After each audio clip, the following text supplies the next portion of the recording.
বন্ধুরা, আজকে দোল পূর্ণিমা আর তুলসী মণ্ডপটা দেখো সাজিয়েছি। আর বাবার এক পরম ভক্ত, এই যে দেখতে পাচ্ছ। আর একদিকে আমার ভাইও, উনি ফল ফুল সব কিছু নিয়ে এসছে বা আমাকে সেবা দেওয়ার জন্য নিজের হাতেই মালা গাঁথছে। তো মায়ের সেবা দিলাম, পুষ্পাঞ্জলি মন্ত্র, প্রণাম মন্ত্র, পূজা মন্ত্র পাঠ করে এখন পাঁচালি নিয়ে বসেছি। তো বন্ধুরা, তোমরাও উপভোগ করো আর কথাগুলো মন দিয়ে শোনো, অবশ্যই সবার মঙ্গল হবে।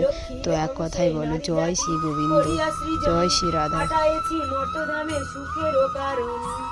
বৃথায় সুখের দ্বারা ভুলিয়ায় আমার অকার্য কুকার্য করি সময় কাটায়। শ্বশুর শাশুড়ি পতি নহে ভক্তিমতী, বাক্যবান বর্ষে সদা তাহাদের প্রতি। স্বামীর অগ্রতে স্বামীর আত্মীয় গণে না করে আদর, থাকিতে চায় গো সদা হয়ে স্বতন্ত্র।